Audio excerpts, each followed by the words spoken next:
Alors, on va attaquer le montage d'un petit standcast. On va se faire un standcast de base. Le but, c'est de faire un tuto peinture. Et je pense que je vais partir sur un standcast avec une tête nue, déjà. Ça nous permettra d'aborder un petit peu la peinture du visage et de la peau. Pas un personnage, vraiment, pour avoir le tuto sur vos figurines classiques. Donc je vais me saisir d'un scalpel, d'un peu de colle, d'une pince coupante et de quelques cales à poncer. Il me faut le E36, le E33 et le E35. Mais la grappe n'est pas labellisée E. Alors on reconnaît les figurines dessus, hein, donc on va s'en sortir, mais voilà, visiblement Games Workshop n'a pas progressé encore sur sa labellisation de grappe. Une chance pour Brice qui du coup pourra retrouver les figurines plus facilement, vu que quand il y a des lettres, il n'est pas encore tout à fait au point. Enfin, j'ai pas vérifié, mais on m'a dit. Oh, c'est de bonne guerre. Vous allez pas le défendre non plus. Ce qui est bien, c'est qu'elles sont assez proches les unes des autres. Là, j'ai un ensemble où visiblement, il y a tout le même personnage au même endroit. Allez, ça, pour le coup, on va dire que c'est cool. On a aussi une option d'assemblage sur la figurine. On peut l'assembler soit marteau-bouclier, soit double bouclier. Je vais l'assembler marteau-bouclier, celui-ci.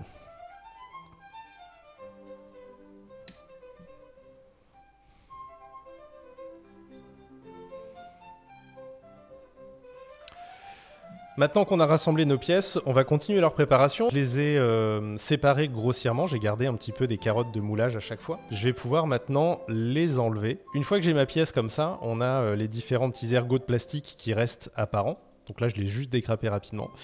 Et maintenant, avec ma pince coupante, en venant poser ma pince contre la figurine, bien à plat, voilà, je garde le côté plat de la pince et je viens le coller contre la partie que je veux retirer.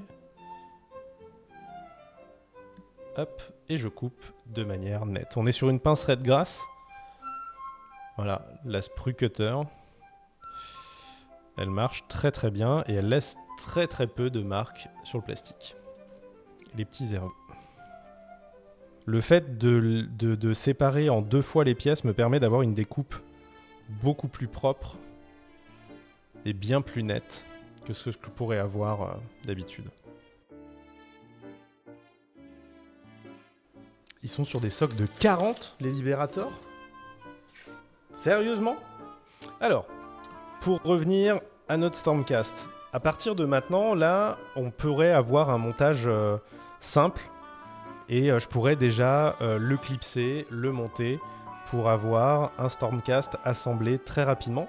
Donc pour les joueurs invétérés ou les débutants qui n'auraient pas encore le matériel, vous pouvez tout de suite, dans la foulée de la découpe de votre figurine, déjà l'assembler pour avoir votre Stormcast tout prêt.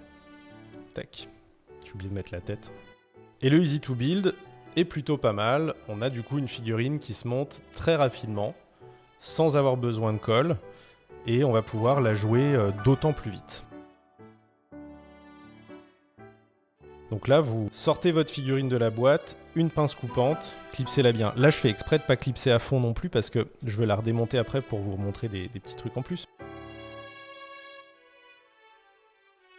Donc ça, c'est un montage très simple. Vous dégrappez la figurine, vous enlevez les petits ergots de plastique proprement avec une pince et vous avez déjà quelque chose de jouable. Pour ceux qui veulent aller plus loin et qui voudraient un rendu plus propre, moi, je vous conseille 2-3 autres petites techniques qu'on va voir ensemble tout de suite.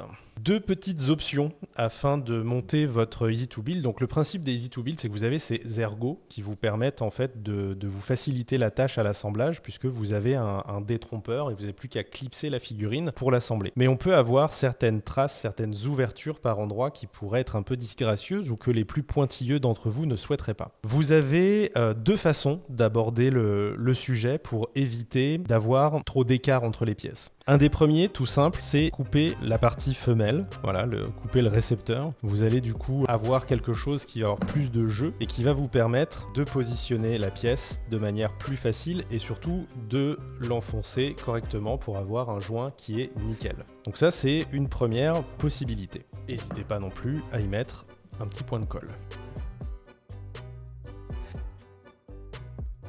Deuxième option, admettons que vous ayez une zone comme ici, où vous ne pouvez pas couper le récepteur, parce que là, si je le coupais, je couperais le bras. Donc je vais devoir couper l'ergot. Pour le couper, il suffit de le couper en diagonale, et comme ça, vous allez créer quelque chose de plus fin qui va vous permettre de garder le détrompeur pour savoir où va votre bras avec précision, tout en étant moins épais, et donc ça va moins forcer le plastique, et vous allez pouvoir aussi l'assembler de manière plus serrée. Dernière solution, admettons qu'il y ait un truc que vous ne puissiez absolument pas couper dans un sens ou un autre, coupez entièrement l'ergot, ce qui va vous permettre de venir repositionner les deux pièces à l'ancienne et à l'aide d'une colle de venir les solidariser. Donc ça, c'est pour la partie assemblage, et il me reste une dernière partie que je souhaite vous montrer, c'est le nettoyage des pièces pour ne laisser absolument aucune aspérité, aucun petit défaut. Je prends ici le petit marteau, donc là on monte à un niveau de montage expert.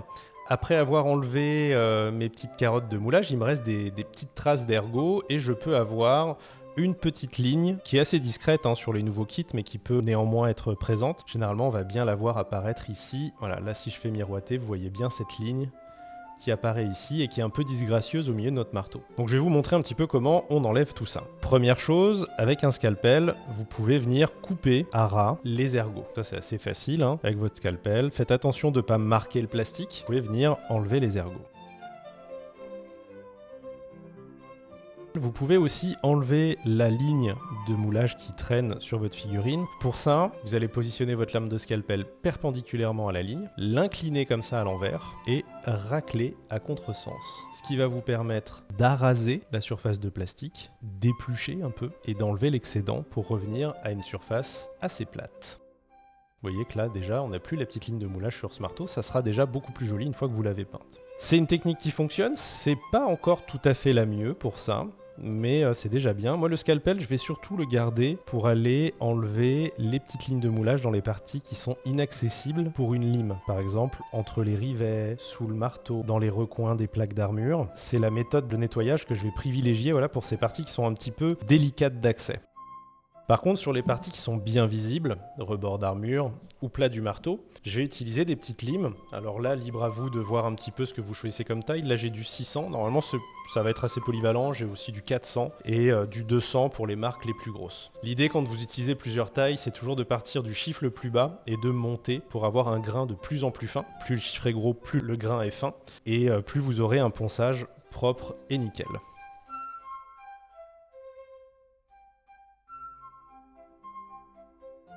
Voilà, et alors là, mon marteau, autant vous dire que là, il est bien plat, il n'y a plus aucune trace, il nous reste juste la petite trace de stress de la découpe, le plastique qui blanchit un petit peu la découpe, mais ça, la peinture, une fois peint, ça ne se verra pas tout court, voilà.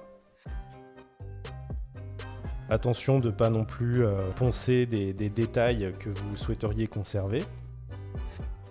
Si jamais vous avez une zone un peu inaccessible à travailler, ce sont des éponges que vous pouvez couper. Vous pouvez très bien les découper avec votre scalpel pour vous créer un outil un peu plus adapté, plus fin, qui vous permet d'aller dans les recoins. Donc si vous êtes maniaque, vous avez vraiment la possibilité comme ça de customiser votre outil pour aller chercher le moindre détail.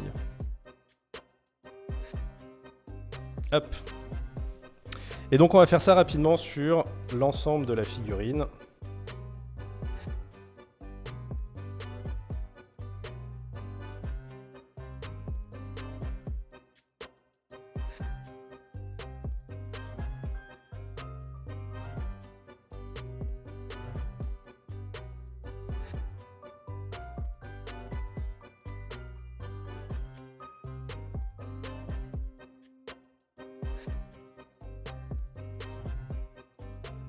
Ensuite, je vais utiliser de la colle en suivant la notice. Donc là, je pars sur de la colle Cement. Donc la colle AK Cement.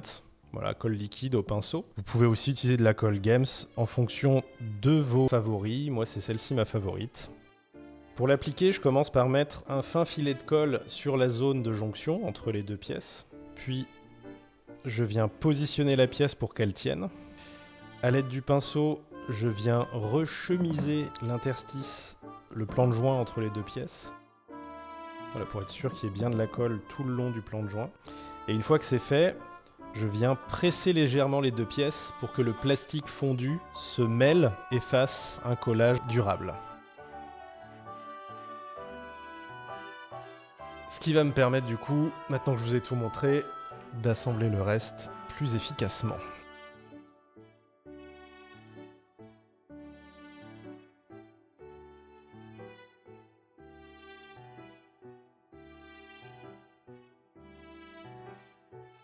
Je vais pas coller le bouclier, je vais le garder séparable, tout simplement pour me faciliter la tâche à la peinture. Je le collerai qu'une fois qu'il sera peint. Alors comme il est clipsable, je peux soit le garder sur la figurine, afin de pouvoir le détacher plus facilement, je vais couper l'ergot en diagonale, comme je vous ai montré tout à l'heure.